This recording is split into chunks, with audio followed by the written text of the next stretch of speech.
Every person on FirstClass has their own personal calendar where they can track their events and tasks.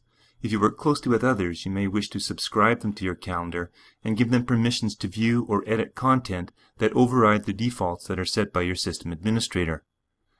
Colton is the school administrator, and he wants to let his secretary manage his calendar. This is a two-step process. To subscribe a user and change permissions, open the calendar and choose Collaborate Permissions. From here you can add subscribers by clicking on the Subscribers button.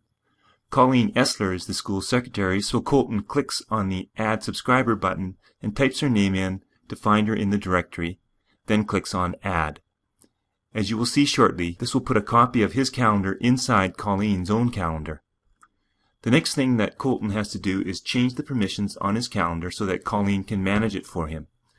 Still on the permission form, Colton types in Colleen's name in the Who field and chooses the level of access that he wishes Colleen to have. There are a number of different choices here, and you can review all of the different options by selecting Help and reading what each access level does.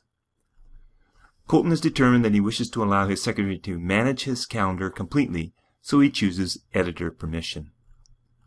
We can now log in as Colleen and open her calendar. Before we do that, however, we note that Colleen has received an email from Colton indicating that he has subscribed her to his calendar.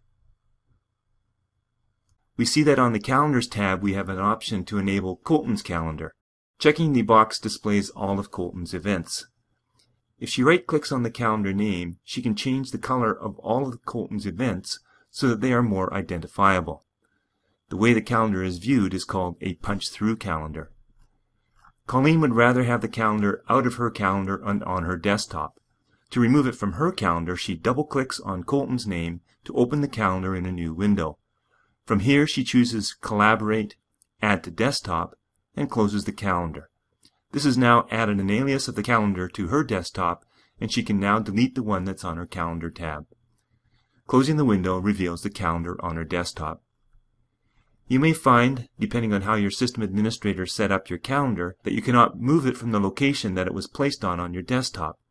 If this is the case, select the calendar and choose Properties, that's Get Info on a Mac, and uncheck the Icon Position Locked checkbox.